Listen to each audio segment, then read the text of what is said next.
দেখো, আমাদের depression of freezing point এই জিনিসটা আমরা আলোচনা করেছি।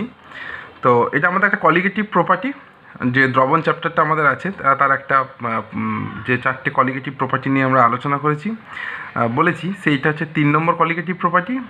প্রথম 4টে কলিগেটিভ প্রপার্টি হলো relative lowering of vapour pressure, elevation of boiling point এবং ডিপ্রেশন অফ ফ্রিজিং পয়েন্ট, আর হলো আমাদের অসমোটিক প্রেশার।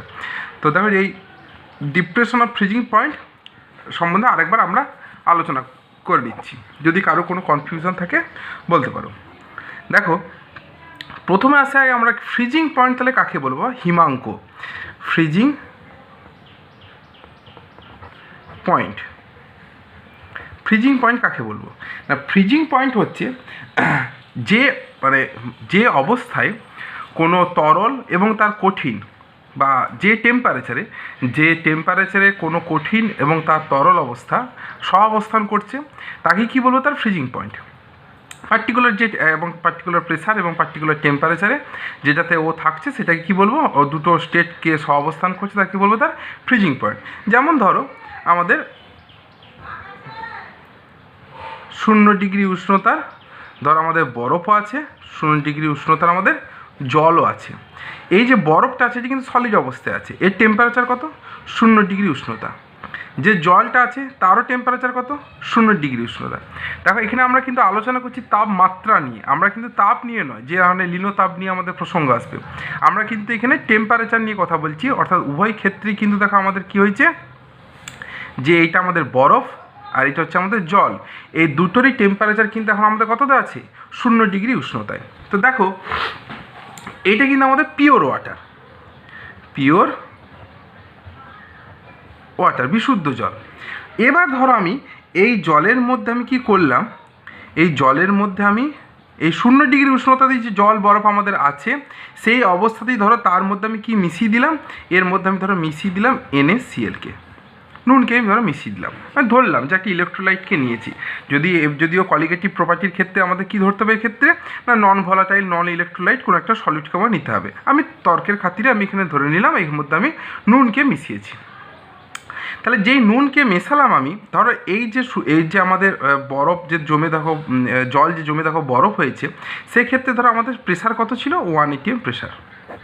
তাহলে দেখো, এক্ষেত্রে আমি যে এর মধ্যে নুনকে মিশালাম, তখন কিন্তু এক্ষেত্রে যেহেতু আমাদের একটা দ্রবণ তৈরি হয়েছে, আমরা জানি যে কোনো দ্রবণের বাষ্পচাপের মানটা কার থেকে কম হবে? বিশুদ্ধ দ্রাবক অপেক্ষা। তাহলে এক্ষেত্রে দেখো, বাষ্পচাপের মানটা কত হয়ে গেল? ধরো সে আমাদের 0.8 atm হয়ে গেল, 0.88 atm। তাহলে এখন কিন্তু আর কিন্তু এই অবস্থায় থাকছে না, তখন কিন্তু বরফ কী হয়ে গেছে?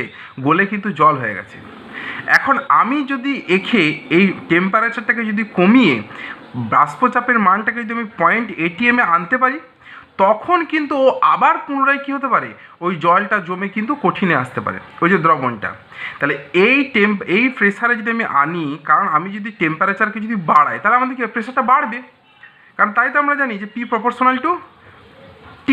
তাহলে অনুরূপভাবে প্রেসারের মানটা যদি আমাদের 0.8 atm যদি আমার করতে হয়, ধরো প্রথমে ছিল 1, তার থেকে এসছে আমাদের 0.8-এ, তাহলে টেম্পারেচারের মানটাও সামনে আমাদের কত করতে হয়? যে ছিল 0 ডিগ্রিতে, তাহলে টেম্পারেচারের মানটা কত কমাতে হবে? ধরো সে আমাদের কমে কত হলো? না, আমাদের ধরো হলো 10 ডিগ্রি, -10 ডিগ্রি সেন্টিগ্রেড।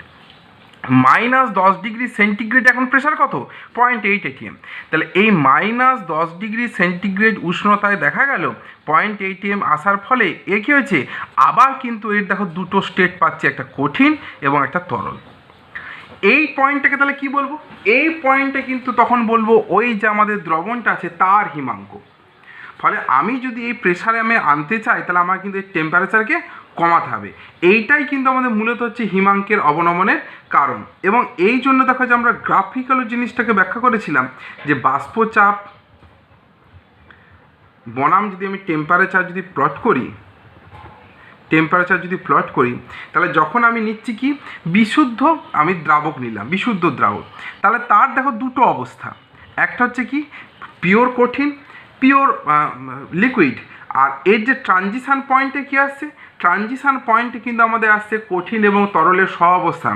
আমাদের হিমাঙ্কের ডেফিনেশন কি, যে টেম্পারেচারে কঠিন এবং তরল অবস্থা সহাবস্থান করবে সেটাই তার হিমাঙ্ক। তাহলে এই পার্টিকুলার টেম্পারেচারটাকে আমি কি বলবো, এই টেম্পারেচারটাকে আমি কিন্তু বলবো তার এই যে পিওর যে আমাদের দ্রাবকটা আছে, বিশুদ্ধ যে দ্রাবক, তার হিমাঙ্ক। এই অবস্থাটি কি সলিড, এইটা লিকুইড। তাহলে এই অবস্থায় কি আছে, সলিড প্লাস লিকুইড দুটো অবস্থায় কিন্তু আমাদের এস প্লাস এল এই দুটো স্টেটই কিন্তু এই অবস্থায় আছে। এবার ধরো আমি দ্রবণের ক্ষেত্রে নিই, তাহলে দ্রবণের ক্ষেত্রে যখন নেব তাহলে তার কি হবে, বাষ্পচাপের মানটা কম হবে। ধরো এই অবস্থায় এর বাষ্পচাপের মান কত আমাদের পাচ্ছি, 1 atm।